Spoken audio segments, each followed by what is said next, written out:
Hello, mate. All right, pal. It's a nice new background you got there. I know. It's cool, isn't it? Don't have the kitchen anymore. I know, we don't have to look at your open boxes of Budweiser anymore. You happy Coke. with it? I don't support Budweiser. That's How true. are you anyway? I'm very well, thank you. I don't have to deal with a broken foot, which is nice. And I also I have don't an think it's open can of beer. broken. Well, background to this story. Basically, well, I've just moved house. My partner and I have got shit lying around everywhere. She put the hammer on top of the fridge. When I say on top of the fridge, not securely, literally just above the door frame. As I opened the fridge, because I'm a fat fuck, opened it, a hammer came flying down. I moved my foot out of the way as much as I could, but it still caught it and basically landed on it. I thought that was the end of the world. Didn't really make anything of it. And then couldn't really sleep that night after that. Woke up, it was all blue, swollen. Couldn't really feel my toes. When I tried moving my toes, it was just like dead, pretty much. So I got really worried. I kind of got through work that day. And in the evening, I couldn't even step on the foot. Now it's gotten better. So thankfully, Can you actually walk now? Yeah, I can walk. I can walk now. Okay. Crutches and a wheelchair. Kind of hobbling on a long stick. Yeah. Please feed me. I've got a feeling in all my toes except the middle one where it's still kind of a bit like, so I don't think I've broken it. I think I might have like cracked it at best because I can still like step on it. It hurts like hell when I step on it, but I don't think it's broken. Well, we'll see, right? If it's bad in a couple of days, you should probably get some help. I probably should have gotten help that night, but me being stubborn and being like, oh no, it's fine, it's fine. There's COVID-19 at the hospital. I might get it if I go. You're so much like my dad. My dad had a problem with his throat for 2 years before he saw anyone about like what the problems he was having. 2 years, he just kept coughing. This is before COVID was a thing, by the way, obviously. He's had COVID for 2 years. He's the original super transmitter. But no, like he was that stubborn. He was just like, for 2 years, I'm not going to do shit. And then after a while, he got tested, and then he found out what the problem was, and he just ignored it. That's insane. He's mad. I that's awesome. Like, I aspire to be that level of not giving a fuck. How did he get it sorted out in the end then? It's something to do with, it's something to do with stomach acids and certain meats that he should kind of cut down on. Oh no, it's to do with cutting down on drinking. There's the problem, because he refuses. Drinking is never the problem. Drinking is the solution. Exactly. Drinking is the original painkiller. Ask any Eastern European. I was about to say, we were having this conversation yesterday, weren't we? Where you said, "Oh, have a beer," and I was like, "No, have a vodka." Then you won't even know you have a foot. Or if you want to be on another level, have a rakia. Yeah, that's a different level. That's where you will saw your own foot off and be like, "So what? I don't give a fuck." I'm losing massive amounts of blood, but fuck it. I'm having a great time. Spray it everywhere. Instead of putting hairs on your chest, you put hairs on your fucking eyeballs, from what I remember. That was an incredible drink. So the main topic that I've got notes on today is on basically an update of the Jeffrey Epstein situation. Obviously, it's not about Epstein. It's about his his long-term partner, Ghislaine Maxwell. So she was obviously arrested, about a month ago now, and since then there have been there's so much shit going on. The main thing, the first of all, is that she was denied bail because she was considered a flight risk from the US. So they thought that if they released her because of concerns about COVID and her health, then she would have fucked off somewhere with making use of somebody else's money, because they found her in New Jersey, I think it was, basically staying on this one estate and getting people to run errands for her and staying like hidden away. she had her phone wrapped up in tin foil, I think it was, to make sure that people didn't try and get to her. You know, that's obviously like the shittest example I can give of her taking precautions to not get caught. But you get the idea of like, this woman was aware that people were out to find her. I can just imagine Donald Trump walking around with foil on his phone. It's like, so no terrorist can find out where I am. Because I know Obama used to give out interviews and used to say, oh, I've got a BlackBerry because it's almost impossible to trace through a BlackBerry, and that's why they don't have like Apples or Samsungs or anything like that. Where when Obama was the president, 5 years ago, 6 years ago, it wasn't trendy to have a BlackBerry. I mean, it feels like a lifetime ago that he was president now. Yeah, very true. That amount of shit that's happened since. Exactly, yeah. But like even a couple of years ago, it wasn't cool to have a BlackBerry. Like the main time I remember BlackBerries being an issue were during the 2011 riots, and everyone was complaining about how BlackBerries were encrypted end to end when you were using BBM, like BlackBerry Messenger, so that they could coordinate the riots. Since then, it's been completely replaced by WhatsApp. But yeah, sorry, you were saying. I mean, WhatsApp claim that they don't share your information with third parties, but then again, but they're owned by Facebook. How much can you? I was going to say, how can you like believe that when they're owned by Facebook? Exactly, yeah. Which is insane because they also own Instagram as well, and the Facebook Messenger, which is basically the same as WhatsApp Messenger. Exactly. So yeah, the fact that she thought that would help her in any sort of way, like getting away from people, is just complete nonsense. So that was how they found her, and she obviously had her bail rejected, which doesn't surprise me too much. Although it would have been interesting to see what would have happened if they had accepted her bail. And she would have just disappeared conveniently the next day, wouldn't she? She would flog it somewhere to Epstein's Island, in Virgin Islands or something like that, wherever he was, and just hide there and be like, oh yeah, she's not here, to all the workers, and sit there under a rock for the rest of her life, probably.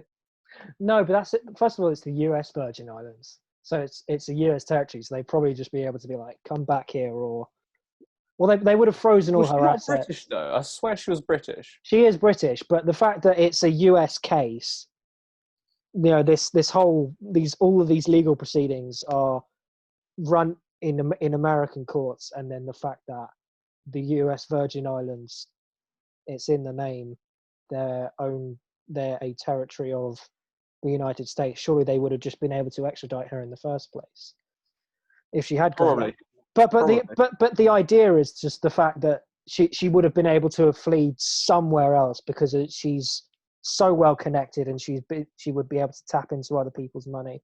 You consider all the money that the incentive that Prince Andrew would have to be able to hide her, and the finances that he would be able to tap into to make that happen. Yeah, I don't think she's gonna rat him out though, because he gave her the first break, didn't he? Yeah, she said that to close friends of hers, and that's been a big headline that she wouldn't rat him out. Prince Andrew is a glorified nonce, basically. He's not going to be taken down.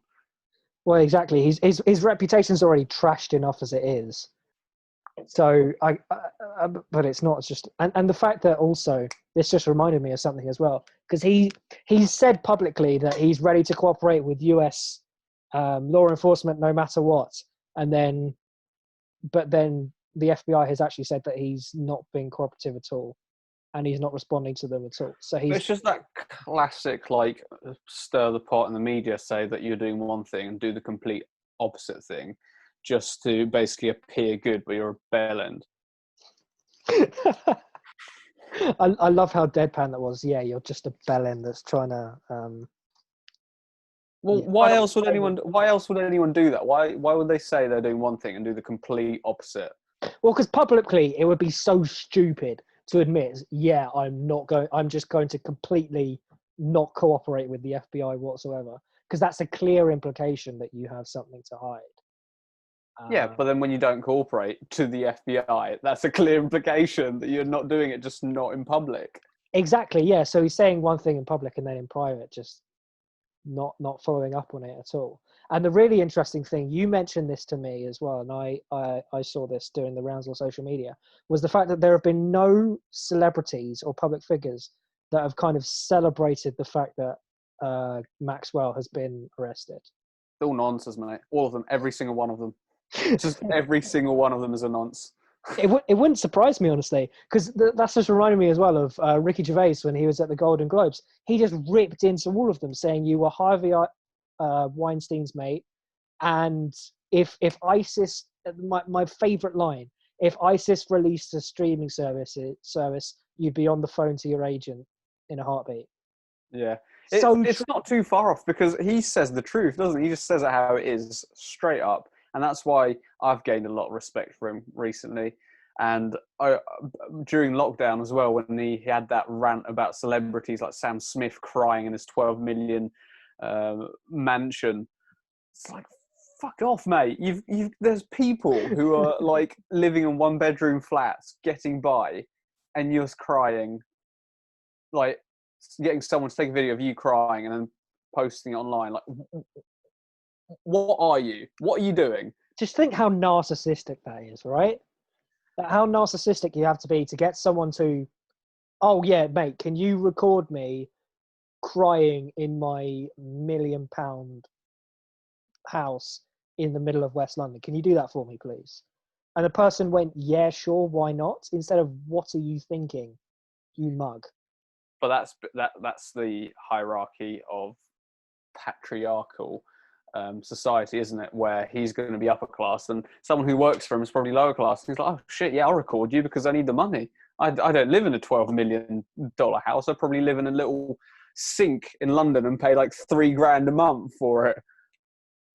That's why I'm so glad I don't live in London, because the rent prices would just be Yeah, ridiculous. it will be interesting after. I mean, I know we're going off a tangent, but it will be interesting how like rent prices are going to be with after COVID-19. I know we're almost making it a normality now, and we're turning to a point where outdoor space is more desired, and people are trying to move out a little bit, and companies are saying, "Oh, well, you can work from home more often and all that." But it'll be interesting what landlords, especially commercial landlords, at the moment are thinking. Because I reckon they're bricking it. Oh, they will be. I reckon people, because what's been overvalued so recently has been being close to a centre and just being confined to this little box. But to be able to say that you're close to a city centre, but with the pandemic, people have been valuing green spaces more. That's why I've been so glad that I've had this green space in my back garden that I can go walk to the whole time. Otherwise, I don't know how I would have reacted, honestly. There's only so long you can stay indoors before you start to lose your mind. You tell me about that. Exactly. You haven't had that luxury. I've got that luxury now. I just didn't have it during lockdown. That's very true. Like you've in a sense, you've had it at maybe the worst time to have it. Yeah, but I think it made me appreciative of not having it to now having it, to being really thankful of having it, if that makes any sort of sense. Yeah, that makes perfect sense, because you were confined to a small space for so long, and now you've got it's not massive, but it's a green space that you can go into that's yours. Exactly. And that's better than a lot of people can say. Exactly. Yeah, but anyway, going back to the subject of Ghislaine Maxwell and her arrest, I've been seeing a load of people saying that there was a high court case in Germany. I have a feeling you know more about it than I do. So do you want to elaborate on that? So basically, after Epstein was convicted of his sex crimes, the first ones where he was arrested but not really, Deutsche Bank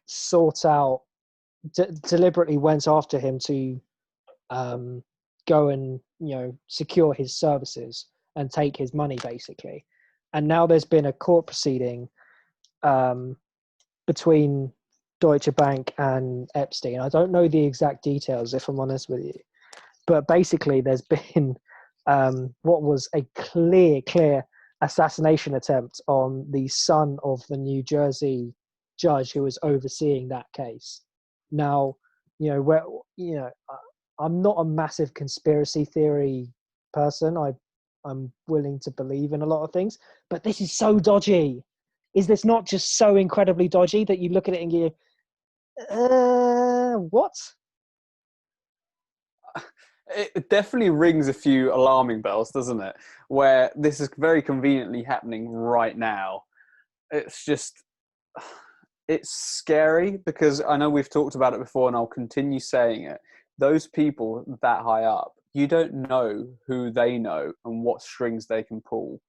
It's scary to think that one day you can be minding your own business and suddenly you walk into a random, like, just meet a random person and you get along with them and I don't know, you hit it off, you're very good friends with them for a couple of years, and then all of a sudden a bad turn takes place and you have an argument or something like that.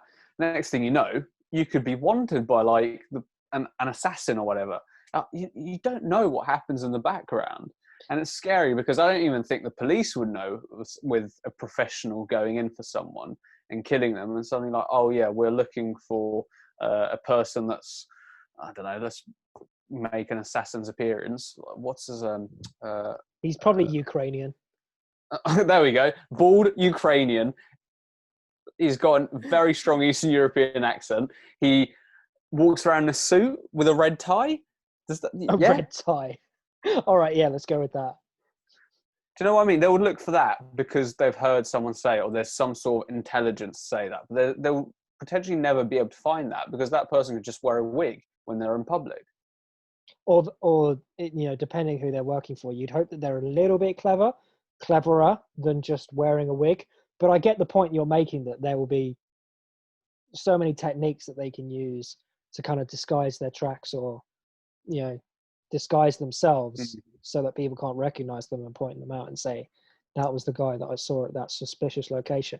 And talking of all of this has just reminded me of the case that I was recently watching this documentary. I might have even sent it to you.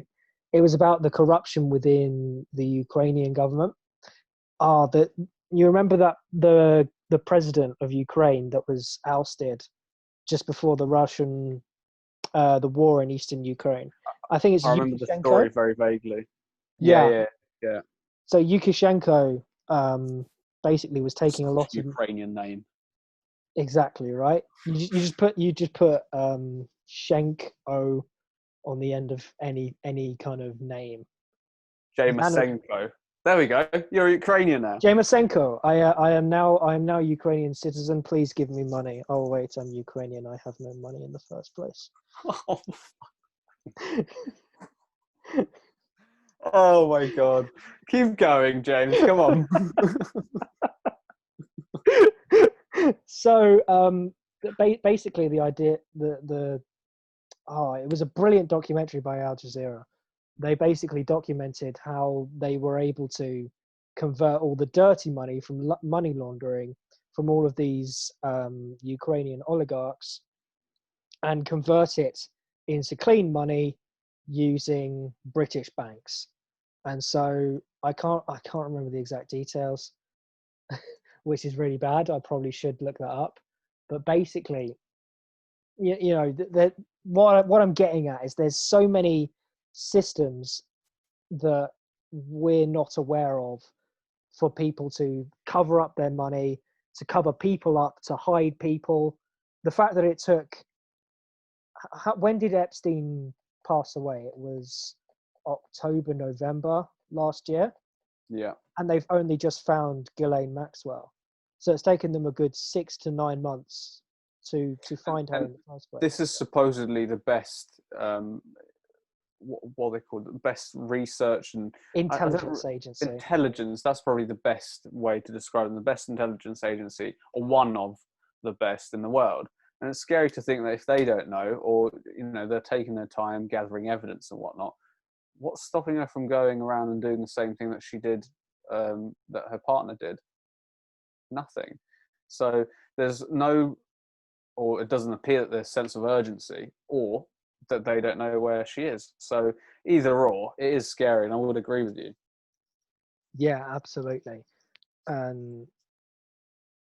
Another one of the notes that I wrote down was that just today it's come out that there's loads of documents that were seized at Ghislaine Maxwell's estate, and they're due to be released in the next couple of days. And there are going to be certain names that are going to be redacted, but that might even be out now, to be honest with you. There are going to be a lot of details that are going to be coming out over the next couple of days over, because Jeffrey Epstein kept a little black book, which was full of people that he had dirt on. And I'm searching that up right now. Epstein. Because I've heard so many stories about that. I've heard that Tom Hanks is involved. I've heard very similar stories with someone found him with another girl, and that person was very soon murdered after that. I've heard that Piers Morgan's involved or was involved. There's so many like high up people. It honestly wouldn't surprise me. This sounds really bad. It wouldn't surprise me too much if Piers Morgan was involved. But Tom Hanks, that's a heartbreaker right there. Yeah, you don't see him in that light, do you? You really don't. You see him as being this wholesome guy who's just so not perfect, but he's just he's just an old man, isn't he? He's like a nice old man, where before he was this great actor in so many different films, and you don't see him in that light because Piers Morgan, for people who are not from the UK, I'm sure people in America know him because he used to be a TV presenter there. He's just a shit stirrer. So as long as he gets his publicity, that's his aim, from what it seems like. Well, the way Piers Morgan came about, or at least the thing that I'm aware of that made him known publicly, was he was the editor of, was it The Sun? And they hacked the phone of a dead black man, and they were able to see the texts that his family were sending him. And they took those texts and they published them in a newspaper, and that's how he came to be known. And then he kind of resigned after that scandal, and then he was able to kind of run with that and kind of create the TV career that we kind of are now aware of him for. That sounds like a very Sun story to do. It really does. Into someone's private stuff and then just publish it all. New York judge, hang on, I just realized I'm not screen sharing. So, Ghislaine Maxwell case, extremely personal documents to be unsealed. New York judge orders documents unsealed after Maxwell's lawyers had tried to keep them secret. Wouldn't you, before we continue, wouldn't you just love to be on the jury on that case? Oh, it would be so interesting. How good would that be? Oh, man. That'd be so interesting to see. This sounds so bad, doesn't it? It would be so... Yeah, but if you want to be on any case, you don't want to be like on a drunk under the influence. No. Or anything like that. You'd rather be on a case like this where it's proper serious and shady stuff, especially when there's like a Netflix documentary and it's so well known around the world. Oh, Epstein killed himself in prison in August. So it's been close to a year that they would have been trying to find her. Insane. They also sensational claims and denials that world leaders were involved. I remember there was the allegation that a former Israeli prime minister was accused. I wanted to talk to you about that actually, because of course that former president was What's equivalent. His name? Ehud Barak, I believe. He basically is part of the Labour government and is equivalent of the Labour government. So and now left-leaning, yeah, for those people not from the UK, it's like a Democrat equivalent. Whereas now they're run by the Conservative equivalent, which is slightly right-leaning, and it's basically the same as Republicans, maybe not quite to the same extent, but it kind of to get a picture for all the viewers around the world. And they're basically using his image to basically say that he's involved in the Epstein case. that the government, that the people of Israel shouldn't be voting for his party, which is insane. I think, like, to be involving like that picture. And I know that in the UK we don't have this as much, but I know that in America we have it with Trump and Biden quite a lot, and I think it's quite similar in Israel as well, where parties say don't vote for the other party because they're doing this and that, whereas we don't really get that, and I don't think this should be happening. I mean, I disagree, because there was a whole movement around the last UK election around don't vote for Labour because they're anti-Semitic. Have you just completely forgotten? It wasn't an official thing from the Conservatives, though, was it? It wasn't like Theresa May or Boris Johnson turned up and went, "Oh, they're anti-Semitic." They're literally, from what it seems in the media, they just kind of get on and try and talk about their policies and what they're going to do, even though they don't do that very well. They don't, slag the other party off saying, "Oh, they're shit at this, they're shit at that." They might have a little heated discussion if they have a debate live on TV, but that doesn't happen very often. It only happens when they're literally about to get elected. Well, no. Have you seen Prime Minister's Question Time? I can't say that my life gets to that point. No, watch that. Well, I've been off work the last week, so I've had a lot of time free. Okay. Basically, every Wednesday, the opposition leader and the opposition parties get a chance to actually. People from every party, what am I talking about, get an opportunity to ask the Prime Minister certain questions about the running of the country.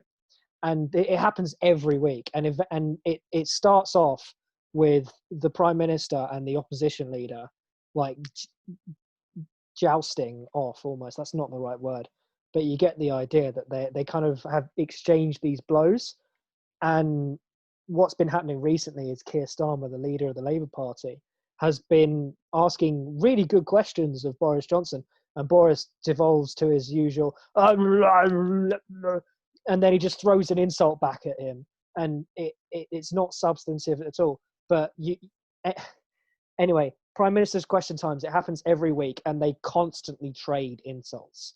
Like, there was a Labour MP a couple of years ago, was fairly recently, who was thrown out of the House of Commons because he said, "Will Dirty Dave release his tax records or whatever?" referring to Dave Cameron, because he was implied to be involved in the Panama. Oh, what was it called? Because Panama is a tax haven, and so people set up companies there, and then they move all their cash there to avoid tax. Yeah, I've heard of the story that David Cameron, good old Dave, Pig fucker Dave, that he potentially tax evaded. So, without going too off topic, and whilst you're still in one bit, without you going to too many bits, and my point was that other countries around the world, where they're basically slagging each other off, they're doing it in a way that they're having those heated discussions. They're not doing it when they're campaigning. So when they're campaigning, it's turned out to be there, from what I've seen anyway, to be very similar in America, where they're saying, "Oh, we're Crooked Hillary," or Sleepy Joe, and all those things. Yeah. Wherever Trump comes up with, I don't know, it changes every week. So it turned out to that, and I found it hilarious that, of course, the current Prime Minister in Israel, Benjamin Netanyahu, he's a great public speaker, but he's also a very, very shady man. So for him to be like, "Oh yeah, well, don't vote for the Labour equivalent party because that guy who's potentially involved in that case with Epstein basically affiliates himself with them. Don't do that because they're really shady." And I find that hilarious, because both parties, they've gone so off topic now. And I know quite a few people in Israel, so I hear quite a lot of feedback on what they think about it all. It's gone so off topic that they're not actually talking about policies anymore. They're just basically slagging each other off on TV and saying, "Oh yeah, that party's shit." And then the other party saying, "Oh no, that party is shit." And it's turned out to be like, well, what are you actually doing? Who governs the country? Well, this is the whole thing with the propaganda. What I've heard termed as the propaganda model, and the media in general, because instead of talking about actual substantive issues that could be resolved, They'll talk about these bullshit issues that mean nothing. Like, think about cancel culture and how many people on the internet try and cancel because of vague things that they've done in the past that might be slightly offensive. Yeah. Right? So you've got all of this. So, and the media will just put all of these articles out there about cancel culture and how we're the bastions of free speech. And then when someone says slightly offensive, they'll turn around and say, that person's disgusting, that person needs to be cancelled, or whatever. And so they distract you with all these bullshit discussions over what's offensive and what's not, and what should be talked about and what shouldn't be, whilst avoiding the actual issues. And so the description that you've just given of Israeli politics sums up perfectly this stupid place that we're in, where we talk about some of these bullshit issues, which is why I'm not very keen to talk about them, whereas I am very keen to talk about Epstein and all this, because this is real stuff that is terrible and should be spoken about. Yeah, and it's just media full stop, I think, is the problem, isn't it? Where it's become views now rather than facts, where you've got one like the Sun and you've got the Independent, where they're completely different ends of the spectrum, and they'll say things that are just basically opinions. They're not actual facts, and that's where other people would get influenced by those opinions. And it's just like, well, it doesn't work that way. You need to read something, and you need to read something else, and then you need to read something else, and you almost need to read like 5 or 6 things to get an understanding of what is actually going on nowadays. It's not just I go and read the Times or the Economist. You know, they're quite central news outlets, I think, those two. But even then, you read them, and they're not really like, you know, popular culture as such. They're more of what's going on around the world, in a very generic and not in so much depth. So in those news outlets that are actually keeping up to date with the likes of Daily Mail as well, just an absolute bullshit news outlet where they're just putting out opinions. They've seen a few celebrities go out and jump into the sea, and then I don't know, for a bloke, he might have a boner whilst doing that, and they catch it, and they're like, I don't know, whatever. John Smith has got has gotten excited by his fat girlfriend, or so. Do you know what I mean? And it's body shaming, and then it's making the people feel worse when they haven't done anything. And it's like, well, what are you achieving out of it? And the viewers, the men look at it and like, he's got a small dick, mine's bigger than him. Or some would be like, oh shit, he's got a massive dick. And then they start being really self-conscious about things. You get my point, though. It wasn't the best explanation. Or it might have been a really good explanation. I don't know, but you get my point. I get the point. It's just this constant circle of bullshit. That's the basic point you're making. They're just creating this cycle of bullshit. Oh fuck! I had a point that I was going to make. I've completely lost it. Everything's bullshit. Everything is bullshit. Yeah, sorry, the internet was a bit dodgy for a second there, but it's all good now. No, it's okay. As long as you heard me. I heard my rant. I think it was all worth it. Absolutely, it's all recorded. Thank God. Imagine if we'd lost that. That would have been the end of the world. But, I remember what I was going to say now. Yeah. I completely agree. Yeah, go on, sorry. Okay, continue. So I read an article on BuzzFeed, and it was about Dave Chappelle's, one of his stand-up. Because comedy is offensive, right? By nature. There are going to be certain people that are going to be offended by comedy. And Dave Chappelle, a black comedian, is inevitably going to talk about race. Inevitably. And he spoke about race a fair bit in one of his specials. And you read the paragraphs. Look at what they start off with. I think, I feel, I thought. There's no objective discussion like interviewing experts. It's just personal feelings of offense. I'm personally offended by the fact that you get offended over a comedian, but I'm not here trying to cancel BuzzFeed. Although I think BuzzFeed's shit, I'm not trying to cancel them. Well, BuzzFeed's trying to cancel most of this shit, aren't they? Well, they're trying to cancel half the planet in the first place. They're not a news outlet. They're a blogging website where I feel I think, whatever. It's not an I thing when you're providing news. It's a, this happened, this person said that, etc., etc., etc. Exactly. Exactly. You have people who report on it, say this happened, this happened, this happened, and you might have an opinion piece by somebody who says, okay, this is what I thought of this certain thing, but you know that it's an opinion piece. That's not reporting. Those are two different things. That turns into a blog, though, not into a news outlet when you're providing your own opinion, no? True, true. But then, but the idea is that reporting is using primary sources and saying, okay, this is what happened. And I may well be completely wrong on this. I have not studied journalism at all, but I believe that an opinion piece, in my mind, an opinion piece would be looking at those primary sources and drawing conclusions from those primary sources and then writing your thoughts in that column, as opposed to just taking secondary sources and just brain fart and just splurge a bunch of random thoughts on there that don't make any sense and try to cancel people. I may well be completely wrong. I don't think you're too far off. I mean, I'm not an expert either, but it doesn't sound like it's a legit thing, or maybe it is a legit thing and that's where we're heading. I don't know, but it just feels like with journalism being like everywhere else, it's a competitive market where you're not really getting paid much money. It's quite a lot of it's freelance, so people are trying to stand out a little bit more, and by standing out a little bit more, they think that their opinion is valued a little bit, adding value a little bit more to the piece of work that they're writing. Which, no offense to any journalist, any sort of opinion is utter bullshit. So, I mean, don't get me wrong. If someone's going to turn around to me and say my opinion is bullshit, that's fair enough, because it is to them. But my opinion to me is worth it.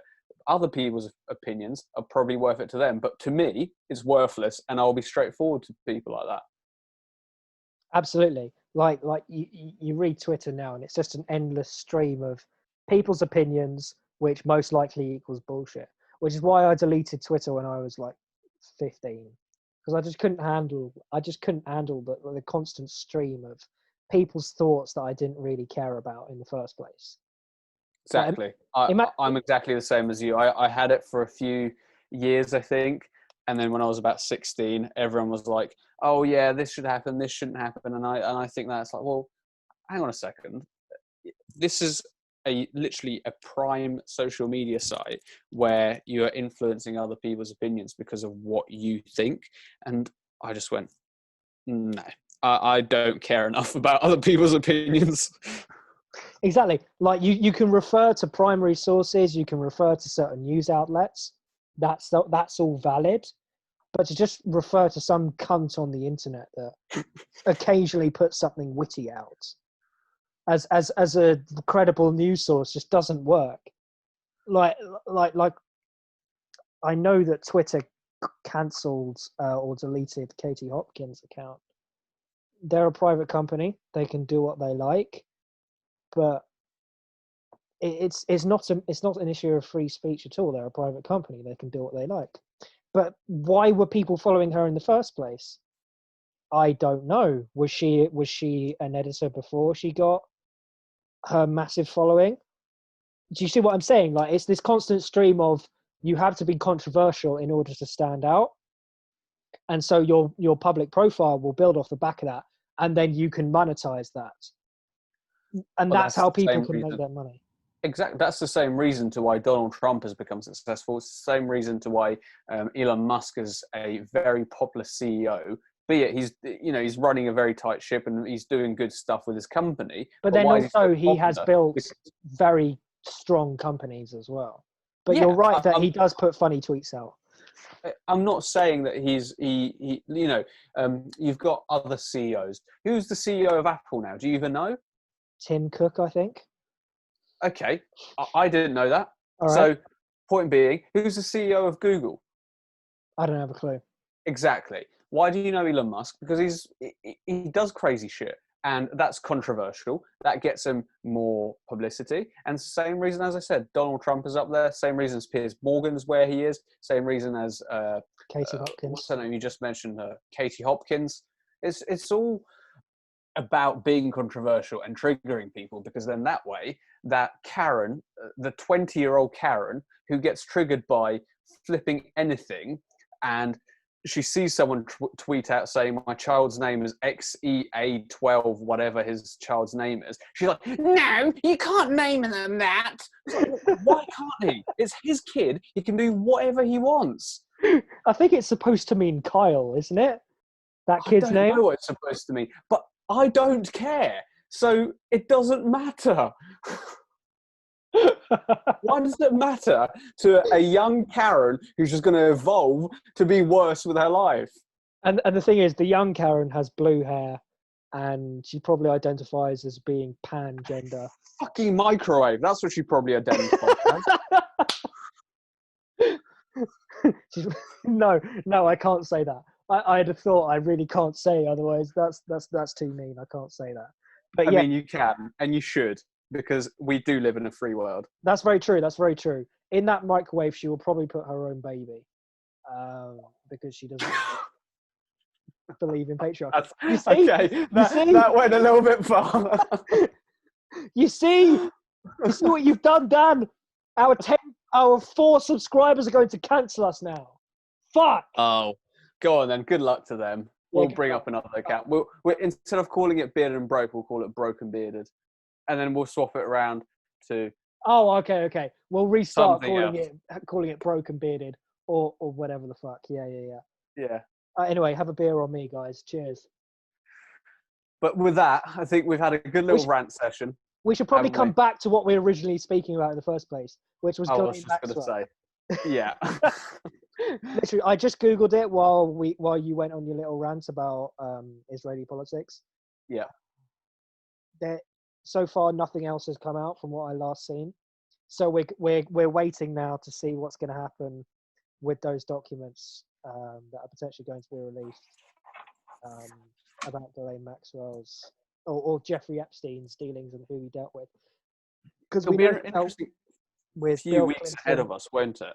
With evidence coming up, and I mean, we're not really going to be able to find out much, but of course, with what happens in court, they're going to be exposing all this stuff, and it will be after a few months, I'm guessing, when they've got more evidence and it's coming more to the end of the case, they're going to be able to expose it all to the public, where that's going to become quite interesting. So I'm not really sure what sort of updates we would have over the next few weeks, because I'm pretty sure they're going to keep a tight or going to keep tight lips on it, at least. It's going to be to be a fly on the wall in those court proceedings. To see some of the evidence that comes out from that would just be so interesting. But then it only takes a Karen, doesn't it, to start a rumor and start something wrong, and then you get a BuzzFeed or the Sun posting, oh, this happened and that happened. It's like, I imagine they'd get in so much trouble for leaking that kind of. They'd probably get assassinated. True. That's not even going too far. I think that's quite honestly. That's not outside the realm of possibility, given what we saw with the judge and his son. Mm. Scary, isn't it? It's so scary. If your name's Karen and your hair's blue, don't do that to save your own life. No, I think young Karens would have to have a different name, wouldn't they? Because Karen is the middle-aged woman who complains about everything. But there's going to be a different name, isn't there, for like a young person, like our sort of age, who complains about everything? Emily.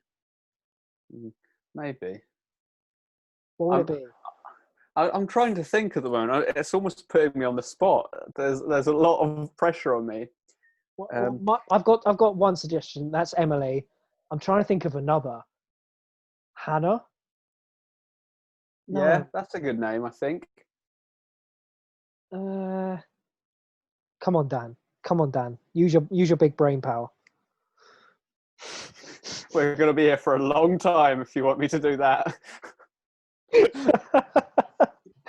I'll have another sip of beer and I'll think about it. So either Emily or Hannah. They are the future Karens. Becky. That's it. Oh, Becky. Oh, Becky is a chav on a council estate. She's got a stupid flower tattoo on her shoulder. Do you know what she's got on her back? What? Live, laugh, love. All across her back, from the top, up from her neck, down to her ass. And she's got those giant hoop earrings. Oh, yeah. Where you can literally tug at it. And it's like, come on, turning right like a horse. Turn it. Come on, turning left. I almost want to put a padlock in one of them and see what happens. Could do that on a nose, though, can't you? When some of them, they wear those nose clips like balls. Mm. No, I've seen people who have those stretchers in their ears, right? So it creates a massive hole in them. I almost want to get a really heavy padlock and just stick it in one of them, click it shut, like one of the combination ones, and just walk off. Don't need a combination one. You literally just need to put it in a lock it, and stand like, I don't know, where there's a river or something like that. You can just chuck the keys in straight away and be like, sorry, don't know, didn't do anything, just leg it. You made a shit life decision to get a stupid stretcher in your ear.